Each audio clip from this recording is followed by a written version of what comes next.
So I just wanted to pop on here while I was driving and do a short informational video about children and dogs. And Aaron and I were trying to answer the question, are bull mastiffs good with children? And the answer is they can be if you teach your children to respect your dog's space and face.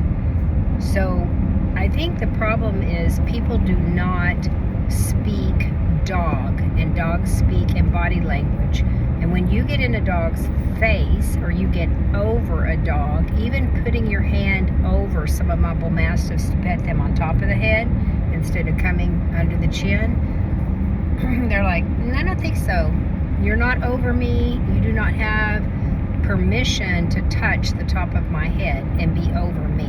So the problem is when children go to give affection to a dog and they lean over the dog to hug the dog, i.e. people, no dog wants to be hugged, okay? That's not their normal way that they talk to each other showing affection. That would mean aggression. To be hovering over a dog can be an aggressive posturing from you. So that's not a good thing. That's how children get bit in the face. My niece, when she was very young, probably under 4, was bit in the face by, I think, a Cocker Spaniel. She still has scars today. Don't let your children hover over your dog. Get in your dog's face and get in your dog's space. So here's the problem with that, is that if you allow your children, the dogs take this as very disrespectful behavior. And I'm not saying some dogs might not tolerate it, but they all won't. And that's when I get pictures of people or calls, hey, we're in the emergency room. The dog bit my child in the face, and you as a breeder, this is all your fault because blah, blah, blah. Well, you need to take some responsibility here. Don't allow your children in your dog's face or in their space, anywhere around that head. When you see dogs that don't know each other, or even that do know each other, they'll stiffen their tails and they raise that head up, and sometimes they'll put a front foot on the other dog demanding that they submit. And that's when my bitches throw down on one another, because there's not much submit in any of my girls.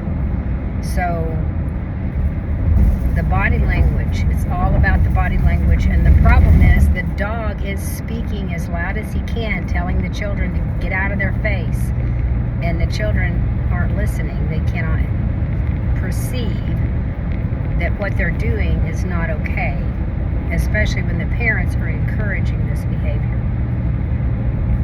So 2 things.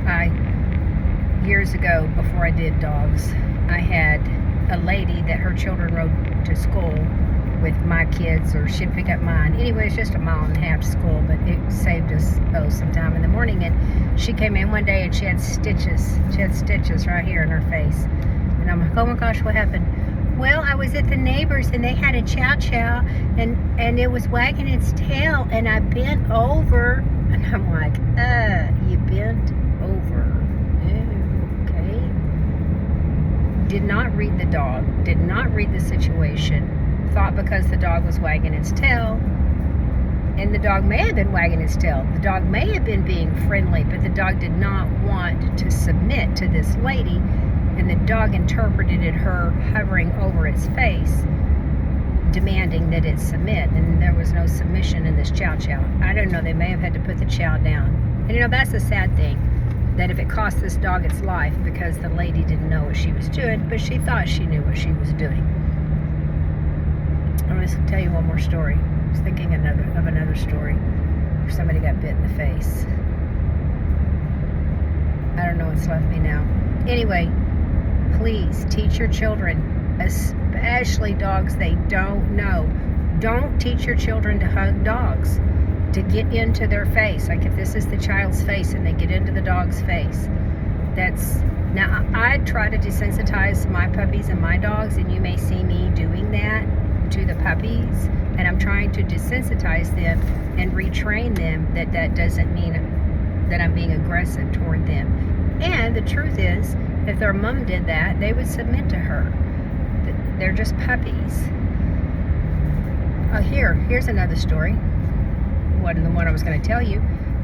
We had a vet tech at this clinic we used to go to, and she was amazing. She had been a vet tech for almost 15 years, and she knew this dog. Funny, this dog's name was Rocky. And he was a kind of a big bulldog, probably about a 60-80 pound bulldog. And he was old. She had watched him grow up and get old. And she leaned over him, and he got her right in the face. And when I was in the clinic and when she came back in, she was freshly stitched up. But at least this lady said, this was all my fault. I leaned over him, and I did not protect my face by putting my hand over his muzzle. She didn't expect it. It happened that fast, folks. 1, 2, 3. 1, 2, 3. You're not going to get up and get between you and that dog. If that dog is reactive and it does something like that, you're not going to be able to spare your child stitches. So, please, I'm not there. I'm not watching what's happening with the child and the dog. And another thing that Aaron pointed out, and this is so true, when the dog comes home, it's like a 2-year-old, 4-year-old child. But at 2 years old, technically in our years, it would be in their 20s. So if you have some 20-year-old young male, may not tolerate the toddlers climbing all over them. Not saying that they don't love the toddlers. They may just, that's enough. I don't want climbed on. I don't want you in my crate. I don't want you in my space. I don't want you in my face. And especially while they're eating or chewing on something. They feel that is an encroachment upon their whatever. And in pack structure, they have the right to correct any lower members of the pack. And that's why we say over and over again, do not let your children play with this puppy, because the puppy can take the children as their siblings, and that never ends well, okay? I'm just giving you some good information here, folks. Please avail yourself of my years and years of experience and seeing plenty of people with stitches in their face.